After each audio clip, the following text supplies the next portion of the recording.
ஆண்டவரே, இந்த நேரத்தில் கூட கர்த்தாவே, ஆண்டவரே, சீஷத்துவத்தை குறித்து நாங்கள் கர்த்தாவே தியானிக்க போகிறோம். சீஷர்களை உருவாக்குவதை குறித்தும் நாங்கள் தியானிக்க போகிறோம். கர்த்தாவே, எங்களோடு கூட இருங்க ஆண்டவரே. நாங்கள் எல்லாரும் சீஷர்களாக அழைக்கப்பட்டிருக்கிறோம் சுவாமி. ஆண்டவரே, அந்த அழைப்பை நாங்கள் உணர்ந்தவர்களாக கடைசி காலத்திலே ஆண்டவரே எங்கள் ஆர்மரை நாங்கள் இப்போ பாடினது போல் எங்கள் ஆர்மரை அணிந்து கொண்டு ஆண்டவரே, எத்தனையோ பிரச்சனைகள் கிறிஸ்தவர்களுக்கு விரோதமாக வருது ஆண்டவரே, எல்லாவற்றையும் நாங்கள் மேற்கொள்ள கர்த்தர் எங்களுக்கு கிருபை பாராட்டுங்க சுவாமி. இயேசு கிறிஸ்து நாமத்தினால் கேட்கிறேன், என் ஜீவனுள்ள நல்ல பிதாவே, ஆமேன்.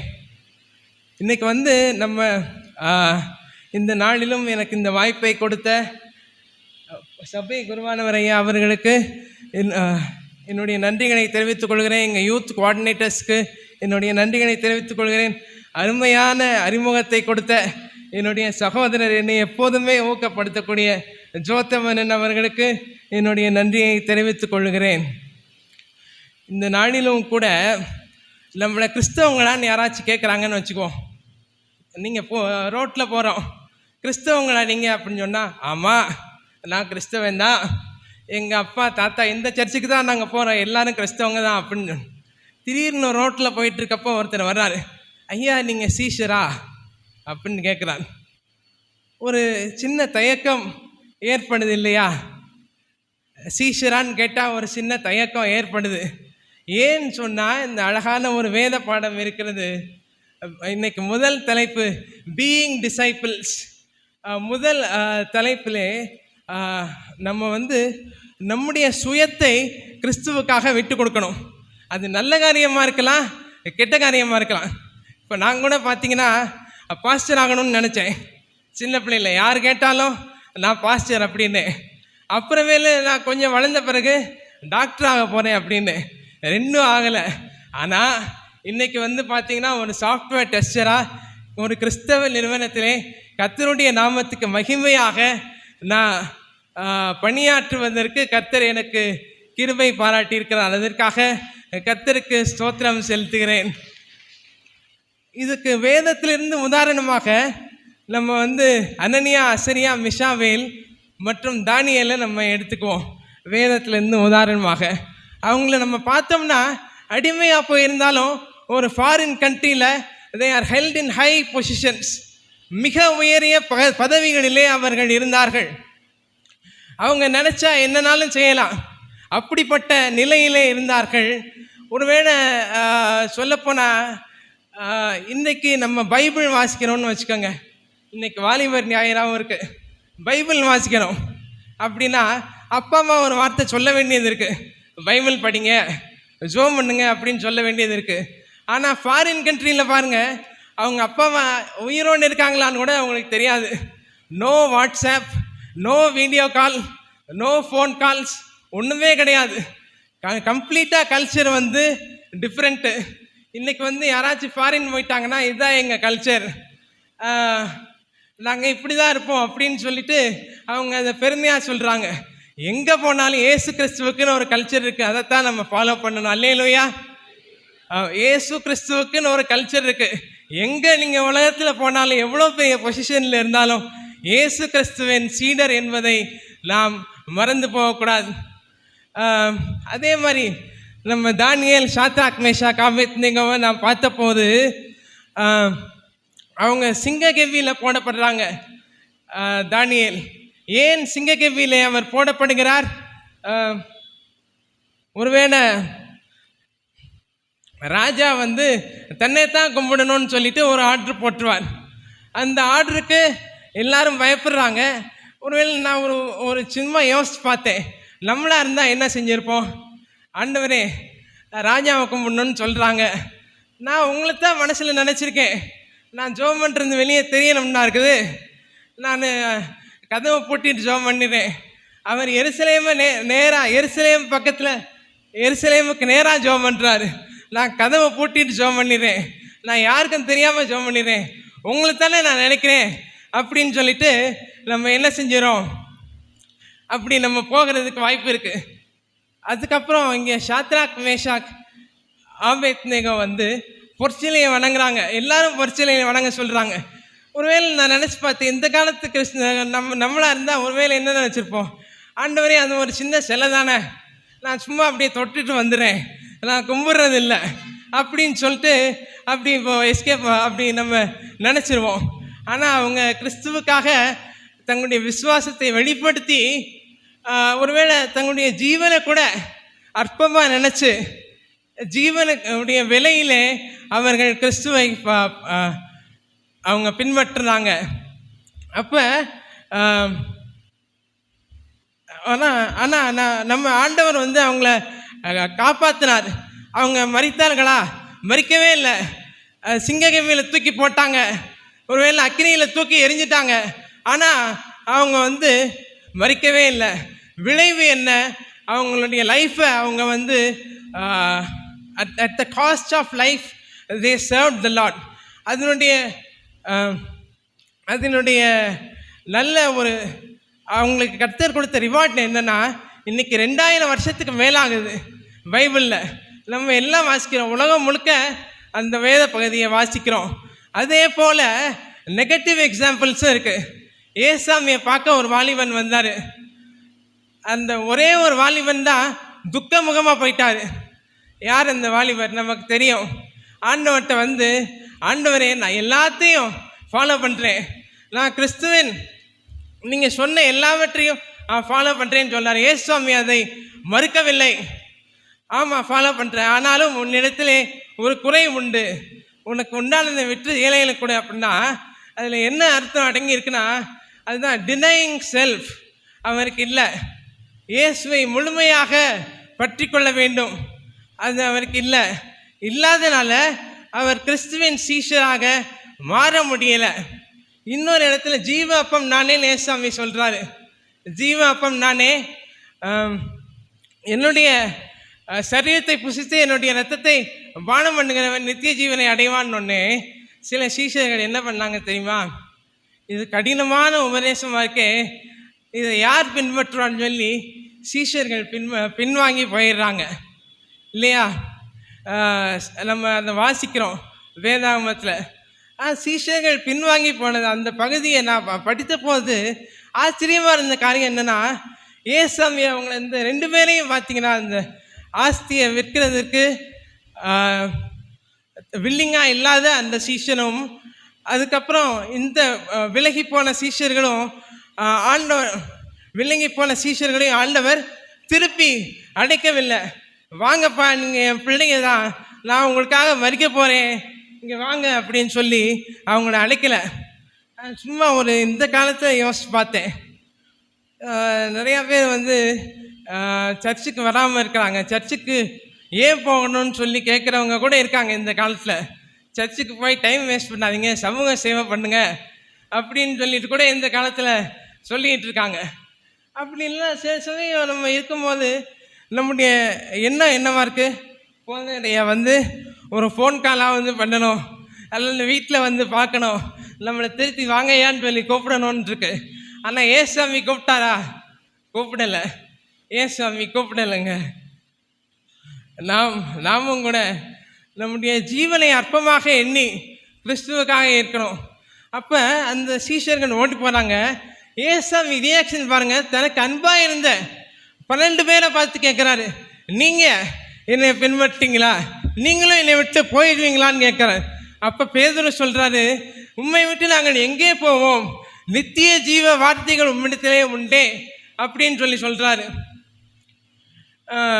நித்திய ஜீவ வார்த்தைகள் உம்மிடத்திலே உண்டே. இந்த பேதுருவை பற்றி பார்க்குறப்ப ஏசாமி அவரும் மறந்துச்சார், ஆனால் திருப்பி ஏற்றுக்கிட்டார். ஏன் அப்படின்னு சொன்னால், ஏன் இவங்க இந்த விலகி போன சீஷர்களை கர்த்தர் ஏற்றுக்கொள்ளவில்லை?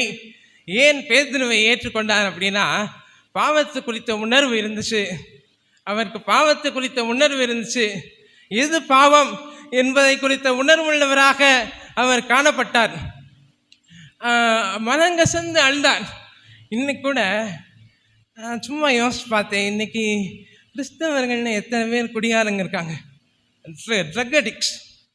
இயேசுவின் சீஷர்னு சொல்ல முடியுமா? ஒருவேளை நான் வைன் ஷாப்பில் இருக்கிறாங்கன்னு வச்சுக்குவோம், இருக்கிறாங்க. அவங்க கூட ஒருத்தர் இருக்கிறாரு. அடுத்த நாள் கோயிலுக்கு வர்றாங்க. ட்ராக்ஸ் மூலியம் ஊழியம் பண்ண போகிறாங்க. அப்போ அந்த சகோதரரை பார்க்க நேரிடுது. அப்போ அவர் என்ன சொல்லுவார், இந்த சகோதரர் எப்படி தெரியுமா, இவர் நேற்று என் கூட தான் இருந்தார், என் பக்கத்தில் தான் இருந்துக்கிட்டு இருந்தார் அப்படின்னு சொல்லுவார். நாம் சாட்சியை காக்க வேண்டும். அதே போல் இன்றைக்கி சினிமா பார்க்குறதா வேணாமா மிகப்பெரிய கேள்வி இருக்குது. அப்போ ஒரு ஊழியக்காரர் இடத்துல ஒரு வாலிபன் வந்தாராம். இதே மாதிரி ஐயா நான் சினிமா பார்க்கலாமா வேணாமா, பைபிளில் அப்படி எழுதியிருக்கா அப்படின்னு சொல்லி கேட்டாராம். அப்போ அந்த ஊழியர் சொன்னாராம், நீ பாரு, டிவியில் எது வேணாலும் பாரு, ஆனால் ஏசாமி பக்கத்தில் உட்காந்தா பார்ப்பியா அப்படின்ற எண்ணம் நமக்கு இருந்து கொண்டே இருக்க வேண்டும். அதே போல் முதல் பகுதி நாம் சீஷராக இருப்பதை குறித்து தியானித்தோம். இரண்டாவது பகுதி சீஷருங்க, ஹவை டு மேக் டிசைபிள்ஸ். இன்றைக்கி பார்த்தீங்கன்னா சர்ச்சஸில் நம்ம எலெக்ஷனுக்காக ஜெபம் பண்ணும்போது என்ன ஜெபம் பண்ணுவோம், ஆண்டவரே மதச்சார்பற்ற ஆட்சியை கொண்டு வாங்க அப்படின்னு சொல்லுவோம். ஏன் கிறிஸ்தவ ஆட்சியை கொண்டு வாங்கன்னு ஜெபம் பண்ணலை? யூடியூப்பில் போகிறதுனால யூடியூப்பில் இருக்கவங்களுக்காக சொல்கிறேன், கிறிஸ்தவ ஆட்சியும் மதச்சார்பற்ற ஆட்சி தான். ஏசாமி யாரையும் கட்டாயப்படுத்தி மதம் மாற்ற சொல்லவில்லை. ஏன் கிறிஸ்தவ ஆட்சி வேணும்னு சொல்லி ஜெபம் பண்ணல?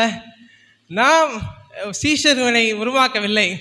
நாம் சீஷர்களை உருவாக்கிவிட்டால் நம்ம மெஜாரிட்டியாக இருப்போமே. நாம் ஆட்சி கிறிஸ்துவின் சீஷர் ஒருவர் உயர் பதவிகளில் வருவாரே, நம்ம ஏன் அரசியல்வாதிகள் இடத்துல போய் எனக்கு இது செய்யுங்க அது செய்யுங்கன்னு சொல்லி கேட்கணும்? இன்றைக்கி ஜெபம் பண்ணுங்க. இன்றைக்கி நம்முடைய தாகம் ஒருவேளை சீஷர்கள்னு சொன்னால் அது இப்படி யோசிச்சிருந்தேன். ஒருவேளை இன்றைக்கி நாம் சீஷர்களை உருவாக்காமல் நிர்விசாரமாக இருந்தோம்னா பிற்காலங்களிலே அது நம்மை பாதிக்கும். இன்றைக்கி எல்லா இடத்துலையும் கிறிஸ்டியன் வேல்யூஸ் தேவைப்படுது. ஒரு கம்பெனியாக இருந்தாலும் சரி, கவர்மெண்ட் ஏஜென்சியாக இருந்தாலும் சரி, எல்லா இடத்துலையும் கிறிஸ்டியன் வேல்யூஸ் தேவைப்படுது. கிறிஸ்தவங்க ஒரு கம்பெனி வச்சுருந்தா தயவுசெய்து கேட்டுக்கொள்கிறேன், ஒரு அரை மணி நேரம் ப்ரேயர் டைம் சொல்லுங்கள். கிறிஸ்துவை உங்கள் கம்பெனியில் சொல்லுங்கள். நம்முடைய இடங்களிலே கிறிஸ்துவை போதிக்க நமக்கு தைரியம் இல்லைன்னா எப்படி வெளியே போய் சொல்ல போகிறோம்? அதனால் நாம் தைரியமாக அதை செய்ய வேண்டும். இங்கே எலியா போதும் கர்த்தாவே, என்னை எடுத்துக்கொள்ளும், என் பிதாக்களை பார்க்கலும் நான் நல்லவன் அல்ல அப்படின்றான். இது எப்படி இருக்குன்னு சொன்னால், சுற்றி இருக்க யாருமே மனம் திரும்பலை, இவர் மட்டும் மனம் திரும்பியிருக்கார். அப்போ நான் வெகு பக்தி வைராக்கியமாக இருந்தேன், என்னை மட்டும் எடுத்துக்கங்க அப்படின்னா அது செல்ஃபிஷ் நேச்சர். அது கர்த்தருக்கு பிடிக்கலை. 70 பேரை மிச்சம் வச்சுருக்கேன் அப்படின்னு சொல்கிறாரு. அண்ட் 700 பேர் 7000 பேரை வைத்திருக்கிறேன் அப்படின்னு சொல்லிட்டு பலப்படுத்தினார். ஒருவேளை ஏசாமியை கூட சிலுவையில் அறையும் போது பவுல் கேட்குறாரு, பிலாத்து கேட்குறாரு, உண்மை இந்த சிலுவை பாடுக்கிலேருந்து விடுவிக்க என்னால் முடியும், நீங்கள் ஏன் பேச மாட்டேங்கிறீங்க அப்படின்னு சொல்லி கேட்பார். அப்போ ஏசாமி சொல்லுவார், பரத்தில் இருந்து எனக்கு உன் மேலே அதிகாரம் கொடுக்கப்படலைன்னா என் மேலே உனக்கு எந்த அதிகாரமும் கிடையாது. இதுதான் ஆறுதலான வசனம், இதுதாங்க ஆறுதலான வசனம். பரத்திலிருந்து அதிகாரம் கொடுக்கப்படலைன்னா நம்ம மேலே எந்த அதிகாரமும் யாருக்கும் கிடையாது. ஒருவேளை மிஷினரி தாகம் உங்களுக்கு குறைவாக, நமக்கு ஒருவேளை பயமாக இருக்கலாம் இல்லையா? வாட்ஸ்அப் செய்திகள் எல்லாம் பார்த்து எலியா பார்த்தீங்கன்னா 18ஆவது அதிகாரத்தில் என்னது, கர்த்தரே தெய்வம் என்று சொல்லி வானத்திலேருந்து அக்கினி இறக்குறார். 19ஆவது அதிகாரத்தில் ஒரு வார்த்தை தான் சொல்கிறாங்க. யார்? ஏசபேல் ராணி சொல்லி விடுறாங்க, நாளைக்கு உன் தலை உன்கிட்ட இருக்காது. எவ்வளோ பவர்ஃபுல்லான ஆள் அவர் நினச்சார்னா, ஒருவேளை ஒரு இடத்துல எலிசாவை பார்த்து சொல்கிறாரு, உன் கண்ணை திறந்து பாரு, நம்மிடத்தில் இருக்கிறவர்கள் அதிகம். தன்னுடைய எலியாவினுடைய ஊழியக்காரரை பார்த்து சொல்கிறாரு, நம்மிடத்தில் இருக்கிறவர்கள் அதிகம் சொல்லி கண்ணை திறந்து பார்க்க சொல்கிறார். ஆனால் ஒரு செய்தி ஒரு ராணி அனுப்பினோடனே பயந்துட்டார். நம்ம கூட இன்றைக்கி நிறையா வாட்ஸ்அப் செய்திகளை பார்த்து பயப்படுறோம் இல்லையா? அங்கே சர்ச்சை உடச்சிட்டாங்க, இங்கே ஊழியரை அடிச்சிட்டாங்க அப்படின்னா அதுக்கு ஜெபம் பண்ண தான் செய்யணும். நம்ம போகிறதுக்கு பயப்படக்கூடாது. ஒருவேளை இந்த நாட்களில் மணிப்பூருக்கு ஊழியத்துக்கு போக எத்தனை பேர் தயாருன்னு சொன்னால் நம்மள எத்தனை பேர் கையை தூக்குவோன்னு தெரியல. காரணம் என்ன? பயம் இருக்கு. நியூஸை பார்த்து கர்த்தர் நம்மோடு இருக்கிறார் என்ற தைரியம் நம்மிடத்தில் இல்லை. நாம் தைரியமாக கிறிஸ்துவின் நாமத்தை சொல்ல அழைக்கப்பட்டிருக்கிறோம். அதே மாதிரி வேஸ் டு டூ மினிஸ்ட்ரி. என்னுடைய மினிஸ்ட்ரியை உங்களுக்கு முதல்ல சொல்லிடுறேன். நான் இது ஒரு செக்குலர் புக். இது ஒரு செக்குலர் புக். இதில் நான் போயம் எழுதியிருக்கேன், நம்முடைய சர்ச்சு பேரும் போட்டிருக்கேன். அதே போல் சிஎஸ்ஐ லைஃப்பில் டிசைபிள்ஷிப்புக்காக ஒரு போயமும் நான் எழுதியிருக்கேன், கர்த்தருடைய பெரிதான கிருபையினால். அது மட்டும் இல்லை, நாங்கள் வெளியே போனோன்னு வச்சுக்கோங்களேன், நான் மண்டே டு ஃப்ரைடே வேலை பார்ப்பேன். சாட்டர்டே சண்டே வீக்கெண்ட்ஸில், சண்டே இங்கே வந்துடும், சாட்டர்டேஸில் சில சமயம் நாங்கள் வெளியூர்களுக்கு போவோம். அப்போ ரோட்லேயே நின்று கர்த்தருக்காக பாட்டு பாடுவோம். இது ஏன் சொல்கிறேன்னா, இது என்னால் முடிஞ்சது. என்னாலே இவ்வளோ முடியும்னா உங்கள் ஒவ்வொருத்தரால எவ்வளோ முடியும் யோசிச்சு பாருங்க. இங்கே எத்தனையோ வாலிபர்கள் இருக்கிறீங்க, என்னை விட கர்த்தர் அதிகமாக ஆசீர்வதித்திருக்கிறார். நீங்கள் அதிகமாக உழைக்கும்படியாக உற்சாகப்படுத்துகிறேன். அதே போல் அப்பாவும் பெக்கர்ஸ் மினிஸ்ட்ரி பண்ணுறாங்க. அதாவது சாலை ஓரங்களில் இருக்கவங்களுக்கு கிறிஸ்துவை பற்றி சொல்லி உதவி செய்கிறாங்க. தாத்தா சகல தேசத்தாருக்கும் சுவிசேஷத்தை பிரசங்கித்து பிதா குமாரன் பரிசுத்தாவின் நாமத்தினாலே அவங்களுக்கு ஞானஸ்நானம் கொடுங்கன்னு பைபிளில் இருக்குது. அந்த வசனத்தின் அடிப்படையில் மியான்மாரில் இருக்க அநேக அகதிகள் சொல்லக்கூடாதுன்னு சொல்லுவாங்க, சொஜனஸ் அப்படின்னு தான் இங்கிலீஷ் பைபிளில் இருக்குது. ஒரு இடத்துல அதாவது டெம்பரவரியாக ஒரு இடத்துல தங்குறவங்கன்னு பேர், அதை தான் சொல்லணும்னு சொல்லுவார். அப்போ நாம் அனைத்துலக ஊழியத்தையும் நாம் செய்ய அழைக்கப்பட்டிருக்கிறோம். சாமுவேல் சுவான் சொல்லி அந்த தாத்தாவுடைய ஊழியத்தில் ஒருத்தர் இருந்தார், அமெரிக்காலாம் போயிட்டு வந்துட்டார். அதே மாதிரி பாஸ்டர் ஸ்டீஃபன் சொல்லி ஒருத்தர் இருந்தார், பேப்டிஸ்ட் சர்ச் மியான்மரில் டைரக்டர் ஆகிட்டார். கர்த்தர் இவ்விதமான ஊழியக்கணிகளையும் எங்களுக்கும் தருகிறார். அது மாத்திரமல்ல, நான் சர்ச்சில் சில காரியங்கள் செய்யப்பட வேண்டும் என்று சொல்லி, அனைத்து திருச்சபைகளிலும் இவைகள் செய்யப்பட வேண்டும் என்று சொல்லி சில காரியங்களை எழுதி வச்சுருக்கேன். First YouTube ministry. நம்ம சர்ச்சுக்கே யூடியூப் இருக்குது, இன்னும் நிறையா சர்ச்சஸ்க்கு இல்லை. எல்லாரும் தொடங்கும்படியாக உங்களை உற்சாகப்படுத்துகிறேன். அது மாத்திரமல்ல, எல்லாரும் தனித்தனி யூடியூப்ஸும் நமக்கும் வச்சுட்டா இருந்த இடத்துல இருந்து ஏசாமிக்கு உதவி செய்யலாம். அதே மாதிரி ரெண்டாவது, sponsoring to ministries in the countries in which money values lower than India. இந்தியாவின் பண மதிப்பை விட குறைவான தேசங்கள் இருக்குது. இப்போ மியான்மரில் பார்த்தீங்கன்னா இங்கே உள்ள ₹1 50 அப்படின்னு சொல்லி ஒரு இடத்துல கேள்விப்பட்டேன். அப்படி நம்மை விட கீழே உள்ளவங்களுக்கு தேசங்களுக்கு நாம் ஸ்பான்சர் பண்ணலாம். அவ்விதமாக அனைத்து உலகத்தையும் சீஷராக்குங்கள் என்ற இயேசு கிறிஸ்துவின் வாக்கை நாம் நிறைவேற்றலாம். அதே மாதிரி மூணாவது பாயிண்ட்டாக, கண்டக்டிங் மெடிக்கல் கேம்ப்ஸ் இன் வில்லேஜஸ்.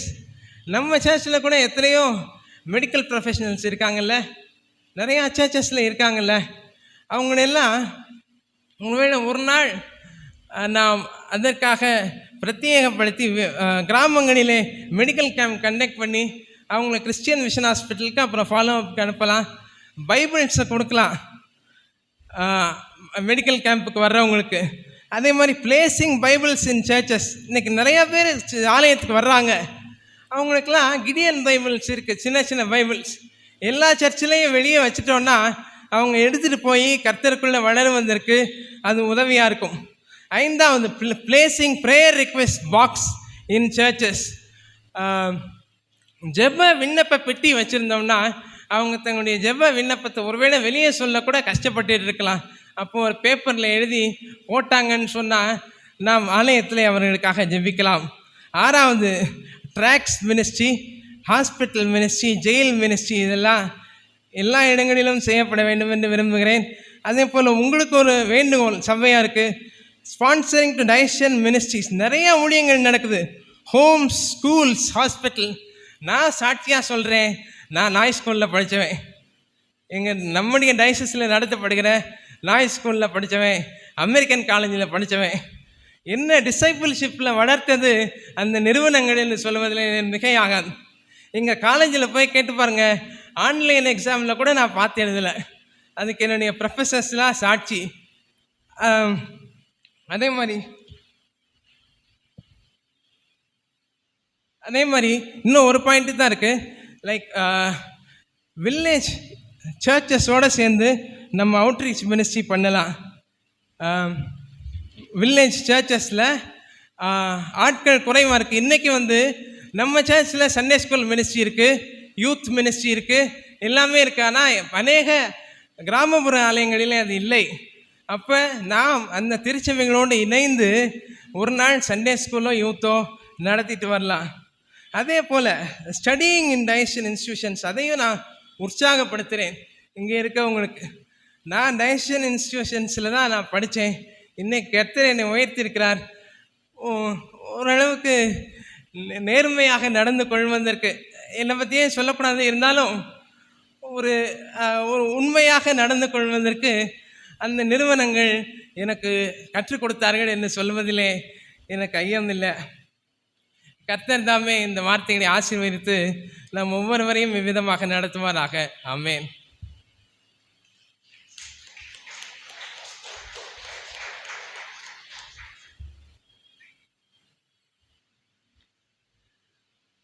அன்புக்குரிய